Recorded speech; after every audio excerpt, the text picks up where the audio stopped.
What's up, you guys? Back with another video, and we're about to dive into all things my first beach vacation without a protective style. I'm about to give y'all the full rundown, my pros, cons, some tips if you're thinking of giving this a try for your next vacation, and of course, my final thoughts. Let's get into it. All right, getting started with the pros. Number one, I loved having access to my scalp and my strands. Every morning I got up, did a little zhuzhing to my curls. I made sure my hair was moisturized at all times. I was able to reach little spots in my scalp if I had an itch.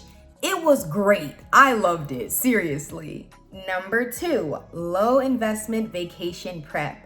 Guys, this is the first time I did not spend 7 to 10 hours twisting my hair before a vacation. If you guys are anything like me, every time you have a trip coming around, you have all the intention to make sure you get a good night of rest, get your hair done, your nails done in advance, but somehow, some way, you find yourself at 4 o'clock in the morning, a few hours before you need to leave for the airport, struggling to finish the front section of your head. This, my brethren, was not my situation this time around. I threw some hair products into the bag and was able to go on my jolly way. Now, was I still up painting my toes? Yes, but that's beside the point. Stay focused. Moving on to pro number three, I felt like me.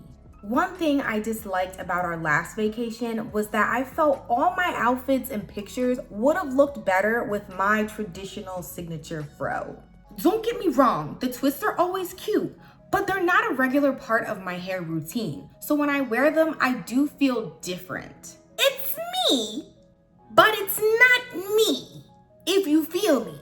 Here are some pictures from the first few days on our vacation, and hopefully you understand what I mean. I look back on our photos and I feel and look like my normal self. Speaking of my normal self, moving on to my only con, the shrinkage. I had absolutely no idea how much my hair would shrink in the Caribbean heat. This is no surprise considering I always wear my hair stretched, and I haven't let my hair air dry in a loose state since 3-4 years ago when I first had my TWA.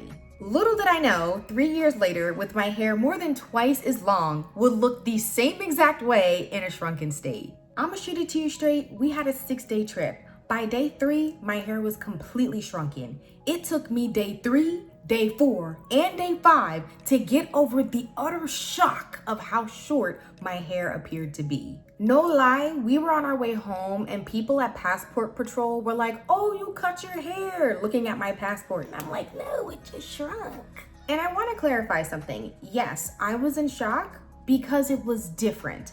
Not because I felt ugly or not because I didn't like it. It just was different. It's different than my preferred everyday wear. So we've covered my pros and cons. We're gonna get back to my final thoughts, but let me get into some tips if you're thinking about wearing your hair out for your next beach vacation. First of all, 3 disclaimers. This is not for everyone. If you know deep down in your heart you are a braid, twist girly when it comes to beach vacations, it's okay to be that. Next, this requires patience and knowledge that you're likely going to be doing your hair several days on your vacation.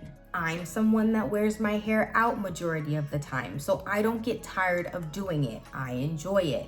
But if you're somebody who likes to twist it, braid it, put it away, you might want to reconsider. And last but not least, you need to be comfortable with your hair in a completely shrunken state. If you're like me and are used to wearing your hair in a stretched state, be it a blowout, a twist out, a braid out, know your hair could be completely shrunken in a TWA for the majority of your trip. Now that we're done with disclaimers, let's get into our first tip. Do a product practice round. Whatever products you plan to take on your vacation, do a wash day while you're at home, kind of see how they work in layering them. Are they buildable? Do they react with water? Things like that. Tip number 2, be mindful of humectants.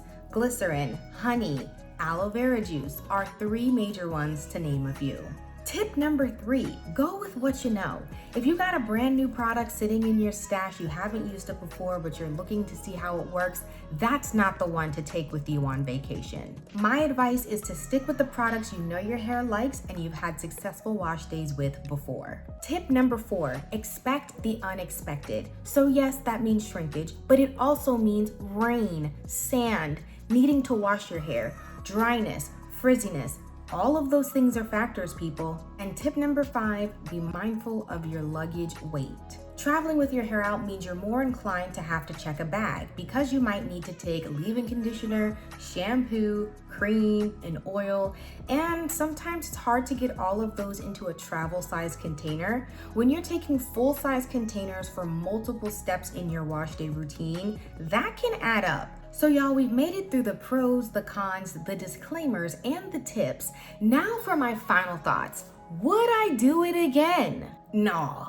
And the only reason why I say no is because I love big hair. I love my hair to be voluminous, moving, just shaking, fro, all the things.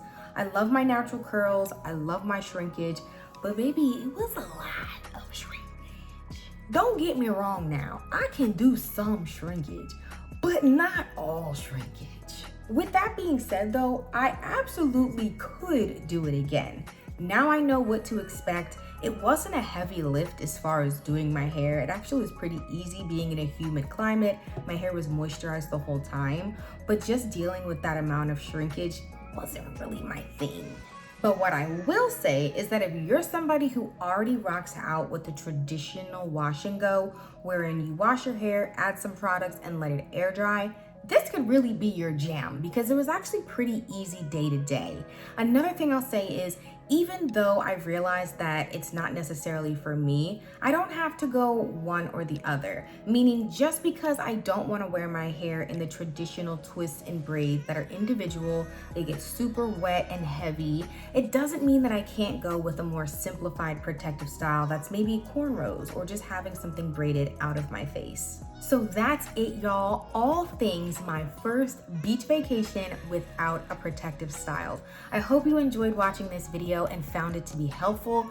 Go ahead, like, comment, subscribe, all of those YouTube things down below, and I'll see you in my next video. Actually, real quick, if you felt the hair was herring in this video, go ahead, stay tuned.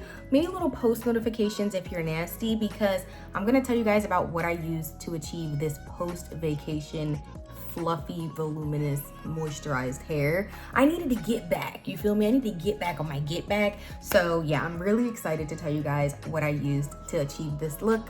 Stay tuned, see y'all soon.